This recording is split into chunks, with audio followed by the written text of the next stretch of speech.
Good morning or good afternoon, I should say, everyone. Welcome to our penultimate 2023 Spring Art in Focus virtual event.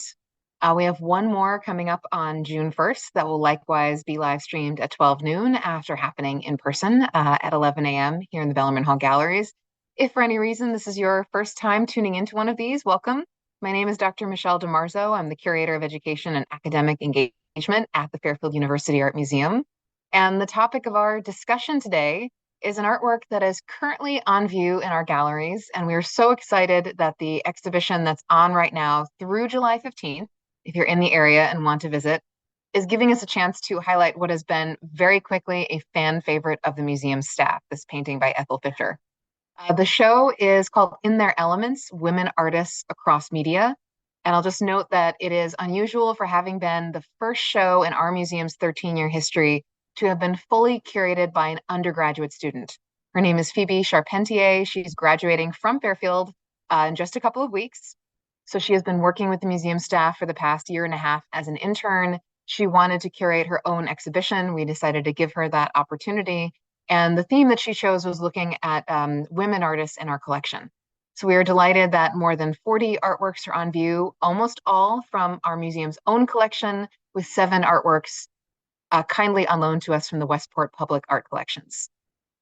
And among those that are on view, well, you saw that the subtitle of the show is Women Artists Across Media, and indeed it does encompass everything from oil on linen painting, which is what Ethel Fisher's painting is. We have 4 photographs by Laurie Simmons to its left. We have a ceramic sculpture by Linda Stein in the case to your immediate left in this photograph, print by Lucy Salick that's in the case on the right. There's just all sorts of stuff. Sculptures in aluminum and wire. There is an incredible sculpture in the back gallery that is a plexiglass gem filled with blue cosmetic pigment. I mean, it's a wild array of stuff. We're so delighted to have it on view, and we invite you to come and take a look before July 15th. But the image directly ahead of you is Ethel Fisher's Room on East 89th Street, a oil on linen painting from 1965. You'll notice that the credit line, Gift of Margaret Fisher, immediately suggests a connection between the donor and the artist. And indeed, Margaret Fisher is Ethel Fisher's daughter.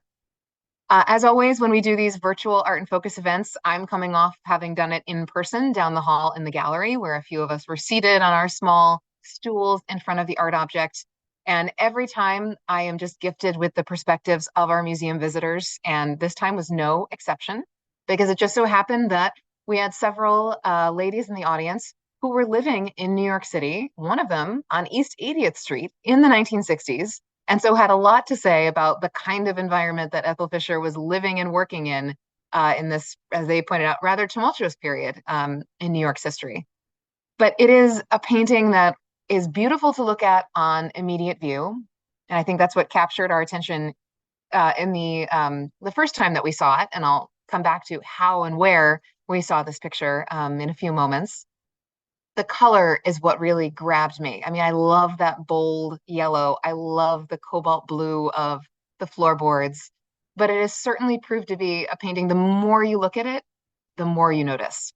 And it was very enjoyable to share our impressions of what we were seeing and also disagree, because there are several things in this painting that I thought was one thing that someone else thought was something different. So I encourage you to use the chat box. If you have any observations about this painting, anything we're talking about, I would be delighted to see. Ali has just asked, are the individual works available to see online? Yes, and I will ask our producer to drop in the chat the URL for this exhibition, which is fairfield.edu /museum/in their elements. And I'm actually going to type it out to her in our private chat right now, so she doesn't have to recover that from what I just said. And if you visit that URL, which I've just sent to her to pop into the public chat, if you visit that URL, you will see there is a video overview. There is a Matterport 3D virtual tour. There is also a Flickr where you can browse some, but not all of the individual works. The reason for that being not all of the works we had copyright permission to have on that Flickr account. But there are a number of ways you can experience what you're seeing in the show. you can also download the brochure, which includes a catalog essay that was written by the student curator. So, get back on my slide here. I think it's no surprise looking at Fisher's painting that one of the things that draws us most closely in is the human figure at its center. So the title of this is just, the room in East 89th Street. It doesn't specify that there is a woman reclining on the bed who seems to be just her looking perhaps just off center from eye contact with us. But as with anything containing a human figure, that tends to be where our attention will be drawn. And speaking of drawing, I took this close up in the gallery this morning just to show you the wild profusion of drawing with maybe pencil or charcoal that's underneath the paint, which is all over the surface of this painting. But it's really a pleasure to see that texture of the brushstrokes overlaid onto the marks of Fisher experimenting with the form underneath and getting a sense of how she wanted the figure to be arranged. Come back to our slightly pulled out view here. Not everything, of course, comes across correctly in a photograph taken with my iPhone 6, because I will tell you that that fabric that this figure is draped in the gallery appears as a subtly more rich lavender than I think it's showing up on screen. Here it seems a little bit grayed out to me, but having just sat very close to it for half an hour, I can tell you that sort of a lilac lavender, a beautiful color that's really lovely to see up close. Now, in terms of things that other people may have seen, and I did not, I said I loved the color. The contrast of the yellow and the blue drew me in. The reclining woman on the bed drew me in. And one of our guests said, well, originally I saw two women on the bed. And I thought, I definitely did not see a second female figure. She said she clarified that upon closer inspection, she realized that she wasn't seeing that, but she was talking about what's happening at the end of the bed.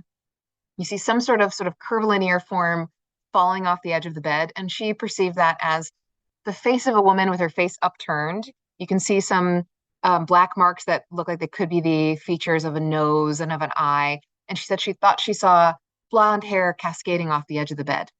And then, as I said, once she realized that she's not seeing any legs, she changed her mind and thought, not another woman. But it was interesting that I hadn't really taken any note of what's happening at the end of that bed, in part because, and there goes our automatic lights in the classroom. In part because there's just so much else to see in this painting. And the same visitor actually gave a wonderful one-word description. She said, it's chaos. I guess that's two words, but chaos. And we kept returning to that this is an enjoyable chaos going on in this room, because there is so much there. There's not just the woman on the bed. There's a tumble of belongings that we can't necessarily all easily identify. And then everywhere there's art. There's art on her walls. There's an object on her dressing table next to the bed. I'll show you some close-up details of some of those art pieces. But there's just so much going on for your eye to feast on, even after you've decided whether or not that shape at the end of the bed could be another participant in the scene. Actually, I'll also point out that on that bedside table, well, three things. How many things do we think are there? Four things? So I'm talking about the table that is to the right of the reclining figure in our view. And there are some objects there. There's a yellow box. There is what looks like it could be a work of art leaning against the wall. And there's a head. Now, our visitors have described this variously as a statue or a mask. It has that vivid cobalt blue that we're seeing elsewhere. It has a sense of hair or headdress that is tall and peaked. It looks to me like there's a smile on its face, but it's very hard to get a sense of what kind of object that it is. But I'll say that it is so striking, and partially because it's using that bold blue color, that my eyes had not at all lingered on that yellow box that is a little bit closer to the reclining figure. And when we sat down in the galleries to discuss this, we were sort of joking about, 1960s. I showed a photograph that I think I have at the end of the slideshow that is Ethel Fisher, and she has a cigarette in her hand. And one of our visitors said, oh, well, that's of course, that explains the box of cigarettes. And I said, what box of cigarettes? So I'm envisioning, like a pack of Marlboros. That's the only container of cigarettes I've seen in my life. And she said, well, that yellow box, that's definitely a box of cigarettes. That's the kind of box they came in back then, which I would not have recognized without someone who could sort of share their perspective of having been in this same time period. To which I, of course, responded, well, okay, if that's a box of cigarettes, smoking in bed does not seem like a great idea. Where's the ashtray? And so we joked about perhaps that head in the corner, perhaps that's something she picked up at an antique store that she's turned into her ashtray. Or maybe, in fact, there is a real ashtray and, we're just not seeing it. But maybe for the rest of our time together, we jokingly referred to the head in the corner as the ashtray. And there's our close up of this reclining female figure again. So behind the female figure on the wall, first, she has quite the profusion of pillows that are done up in the same bold yellow as the sheets on the bed. One of our visitors pointed out that she really appreciated that, the floor is the cobalt blue, the bed is this very rich yellow, and then it's an orange on the walls and sort of a darker orange leading into brown at the right-hand side and on the ceiling. And she just really enjoyed the color relationships that Ethel Fisher is exploring. And whether that actually imitated the appearance of the interior of this room on East 89th Street, we don't know. It could easily be imagination, or it could be the environment in which she was living and working at the time. But I mentioned that in my engagement with this painting, I think my eye wanted to read the large large rectangular space, square space behind the figure as something of a window. And I think it's just because there was a lot of blue. I thought, oh, where are those buildings? Really, when you're not looking at something, you're seeing it out of the corner of your eye, and your attention is going elsewhere, going to the figure, trying to figure out if that thing's an ashtray. And of course, once you look at it for more than a second, like, oh no, that's an artwork, right? That looks like an abstract painting. And as it happens, we now have 9 works by Ethel Fisher in our collection, and I will show you one of them, which looks very different from the artwork that we have just been looking at. So the painting that we've been discussing is from 1965. Here is Ethel Fisher a few years earlier in 1957, Oriental Number 1, very much an abstract painting. And not that I'm suggesting that this painting is the one depicted in our painting, but it's something along those lines. We don't know whether what's in the background is her own or another work that might have been part of her collection. But it's interesting to look at that painting and think of these both as the product of the same artist, an artist who just a few years earlier was going very much in the realm of abstract art. And here we see someone who has returned to figural depiction, but still with a willingness to explore, the boundaries of what leads representational art into the abstract. And in fact, Ethel Fisher herself coined a phrase to describe what she became interested in. She was in New York as a member of the Art Students League, or she was trained at the Art Students League in the 1950s. Abstraction was king in New York, the New York art scene at that time. So it's no surprise that was some of her earliest work was taking on abstraction. But once she returned to figural art, she used the phrase abstract impressionism.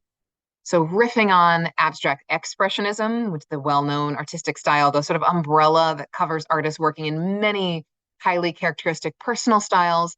But Fisher called what she was doing abstract impressionism. So I offer that to you to consider how she might have applied that label to this particular one of her artworks. And there are other artworks in the painting. So we said there's a big abstract work behind her. There's a smaller work that could be abstract that is on the bedside table. On the wall at the right, there are 2 paintings, perhaps, hanging from the wall.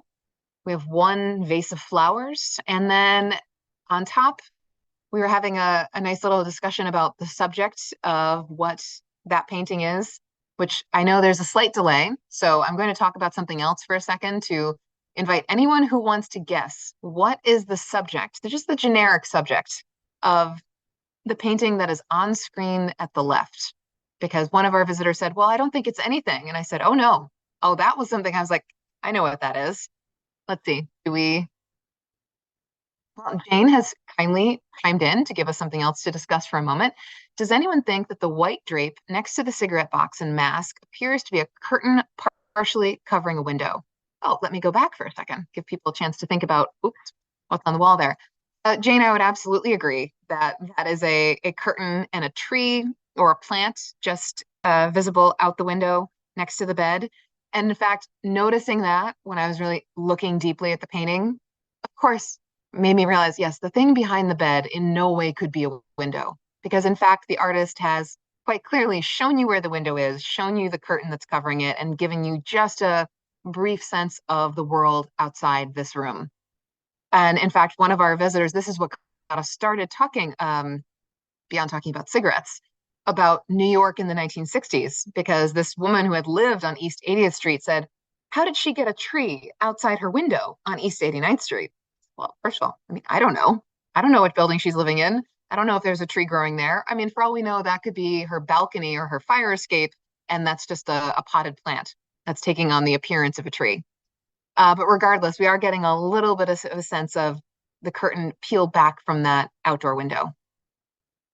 Now, no one has chimed in about what they think that painting. You see it on the right, to the right of the window. No one has chimed in about the subject, so I guess I'll, oops, click ahead. And I was joking to our visitors in the gallery, if you have heard me do any of these events before, if you've come in person, you might know that my own background is in Italian Renaissance art. I am not a specialist in modern and contemporary art by any means, which in some sense is incredibly fun because I'm always getting outside my comfort zone. But then it's always a little bit of a delight to be able to grab onto something that for me is very recognizable. Let's see. Marion has grabbed it. St. George killing a dragon. Yes, indeed. If you've seen one representation of a Christian saint slaying some sort of reptilian beast, you would recognize the iconography. And now, whose painting or artwork is that? Was that Ethel Fisher painting St. George killing the dragon? I don't know anything about her religious background. She was born in Galveston, Texas in 1923. She moved to New York. No idea. Is that something she bought? For all we know, that could be something she cut out an illustration. Just unclear. Though I do think it's kind of a painting based on where it's hanging on the wall. Now, this is on the left-hand side of the painting. There is another artwork that appears to be suspended up on the wall. That's the detail you're seeing on the left. And on the right, I've just taken a close-up detail of the edge of the bed and the floor because I found it so interesting that so close to the reclining female figure, which has a great deal of naturalism in it, on the floor, it really seems like she's almost moved into a different kind of painting, that sort of riot of the black, white, and blue. I mean, if you really narrowed in on that part of the painting, it could be complete abstraction. I have no sense of what is being represented there beyond the fall of the sheet. I don't really get the sense that it's intended to be something representational like a rug. It just looks like she's enjoying the interaction of those colors and those forms. And then below it returns to this very, regular rendition of the floorboards of the room. And then that image that's up there on the wall at the left, one of our visitors a moment ago said she felt it appears to be a human figure. We see a face without features. We see black hair. We see the indication of hands. And then we see white forms where the body would be. And she said the short, sort of bobbed haircut of the figure put her in mind of Klimt. And then we discussed connections to Picasso and Matisse and some of the other artists of the early 19th, early 20th century that it was putting us in mind of.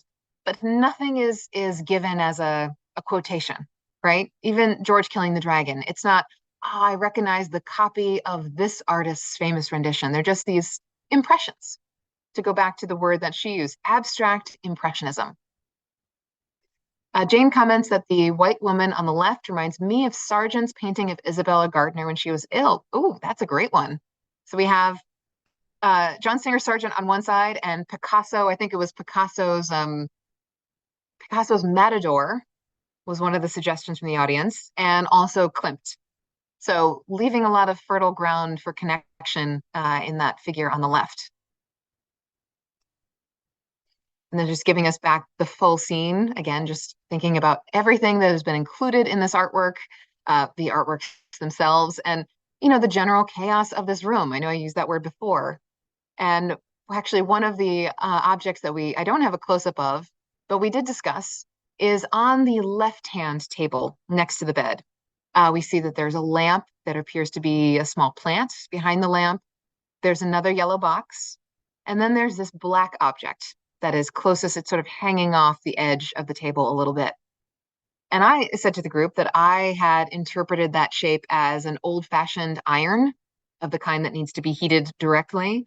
And I was joking that my mother, who would have been about 15 at this time in 1965, had explained to me the science or the art of straightening one's hair with a hot iron, and which the members of our audience in the galleries today were reminiscing about doing just that in large groups on Thursday nights to have the hair to be perfectly straight for the weekend activities at a time when long straight hair was the sought after fashion. But by the end of our discussion, we had kind of collectively agreed that rather than an iron, and I have to note that nothing in this picture looks like it has had an iron applied to it in recent memory, rather than an iron, probably a radio. And that was just an example of the kind of interesting, like the changing the way you see something based on just an informal discussion. Because I was so sure that, oh, I've identified what that is. That must be those kinds of very heavy little irons. Maybe she was using it to weigh out the canvas before she's stretching it. And the other members of the group were very convinced that that was, in fact, a radio. There was discussion of the kind of radios that they had in the 1960s. Karen has commented that perhaps these are renderings of paintings that she found as inspiration from perhaps the Met. I mean, absolutely. I mean, as an art student, I mean, she was an art student in the 50s. By 1965, she has traveled in Europe. She has returned to live in New York and really pursue her art full time. Of course, artists are always trying to absorb from others. I'm sure she was a regular visitor at the Met and other museums in New York, and she was involved with the sort of New York School of Painters, people like Will Barnett. That was one of her close associates and friends. And Jane replies, the whole painting, including the picture of the vase of flowers, reminds me of something Matisse would have painted, but maybe that's a Kandinsky on the wall behind the bed. I mean, I love that you mentioned Matisse because that is the name who came to mind for me. Not just let me go back to those little flowers. Oops, that's Ethel, but I'll come back to her in a second. The flowers on the right are what Jane just commented brought Matisse to mind. And I wholeheartedly agree. And we were just talking in the gallery that, the yellows and oranges and blues, those aren't the first colors I think of Matisse, but red. Red is what I mean, Red Studio, one of his most famous paintings. And what color are those flowers in that vase but red? Kandinsky is another one of these potential influences in the background. I can absolutely see that. And Karen asked a great question. Why do we always refer to male artists when looking for inspiration? So one of our visitors had just mentioned this was reviewed in the New York Times and it's just discussed on PBS, which is where our visitor had heard it, a forthcoming survey of art history, and it is Art History Without Men. I do not have the author's name at my fingertips, but it starts around the year 1500 and moves to contemporary, and it is trying to construct a history of women artists in sort of a broad survey tradition. So we were discussing, as someone asked, will Ethel Fisher be in this volume? And I said, I don't know. I haven't seen it. I don't know that she reached the level of fame of an artist of New York at this era, someone like Helen Frankenthaler, for example, who, despite her extraordinary talent, it did take time for her to be appreciated as a member of the abstract expressionists. And there, of course, are examples, so many examples, of women artists like Lee Krasner, who's married to Jackson Pollock, whose star was practically eclipsed behind her husband's for so long and has only recently been returned to, focus on her as an individual artist. So I think that's absolutely a question to ask. I mean, in very practical terms, Ethel Fisher was working in a New York that was very much dominated by the big name male artists of that time. She was being trained largely, though not exclusively, by male artists, and they were in her artistic circle. And then as we're looking back at these, who are these artists that she might be responding to? I mean, only in the 20th century did women really start to take their place within the contemporary art world. So perhaps no surprise that as they look to the past to make their mark, they are engaging in a conversation with male artists of the past. Now, there's so much more you could say on that topic, but keeping your comments in the foreground, we have Wendy saying, going back, I think that the statue mask looks like the artist Basquiat, whose graffiti tag was his crown. Oh, I totally see the Basquiat crown there. Of course, this would be a couple of decades in advance of Basquiat, time traveling. But yes, I see that that connection. It would be really interesting to know what the artifact looked like in person to get a sense of it. One of the things, Ethel Fisher lived in Miami for a number of years. She was very interested in Cuba, and she exhibited her artwork there. So it's occurred to me, could that be an object, a Taino object or indigenous artifact that she picked up in Cuba?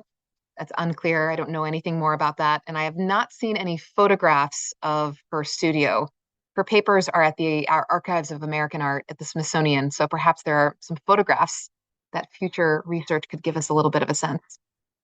Imelda, finally, we have a reference to a woman artist. The chaos makes me think of Tracy Emin's Bed, which, if you're unfamiliar with this, sort of a conceptual art piece by one of the young British artists, Tracy Emin, and chaos. Yes, you'll have to look it up, but chaos would be also a good way to describe that particular piece. And I do want to mention something that our student curator said about this art object and including it in the show. She noted, it's an example of a very traditional medium. It's oil paint on linen, close to canvas. Um, One of the things she liked about it was that, it shows a woman doesn't have to pick up her room to make it, a good subject of an artwork. It is chaos. It is not neat. It is not orderly and presented for sort of a curated public view. It's just sort of the chaos of a life being very messily lived.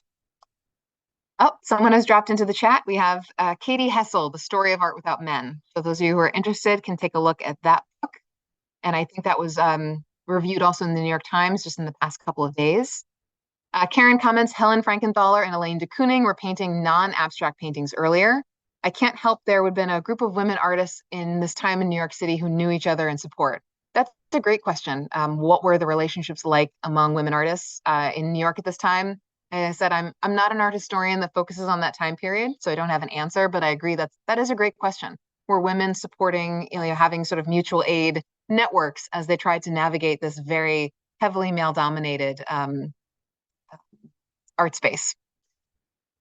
And yes, I would say definitely Ethel Fisher was not the first artist to say, yeah, abstraction, we could go back to figural painting. There's always that tension between abstraction and figuration that seems to flow back and forth periodically. And I did want to, I put the picture of Ethel in here at the end. This is her picture just off her Wikipedia page. I love the sort of arch of her eyebrow as she's looking at us. If I'm not mistaken, it does seem like there is an abstract artwork behind her in this photograph. And of course, you see the cigarette in her fingertips.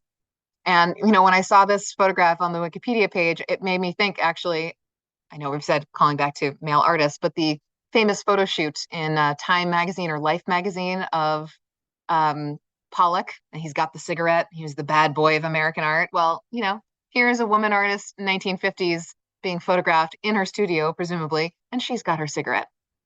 All bad. Smoking is terrible, but I like that the sort of arch way she's looking at the viewer's gaze. And if anyone has any final observations, let me go back to the painting itself. Any final observations they would like to share? If you are in the Fairfield area and can visit In Their Elements, Women Artists Across Media, it will be open through July 15th. We are open Tuesday through Saturday from 11 a.m. to 4 p.m. And access is always free. We are always open to the public. We're part of the Connecticut Art Trail if you have your Connecticut Art Trail passport. And so we hope you'll be able to see this painting in person. But we are so excited that it was part of the donation from Ethel Fisher's daughter, and that has become part of the Fairfield University Art Museum's renewed commitment to expanding our collection of work by women artists. So with that, I guess we'll wrap up. Thank you so much for your comments today. Thank you for watching along. We'll have our next Art in Focus, our last one of the spring season, on June 1st. I hope to see you all back there virtually, and I hope you have a great rest of your day.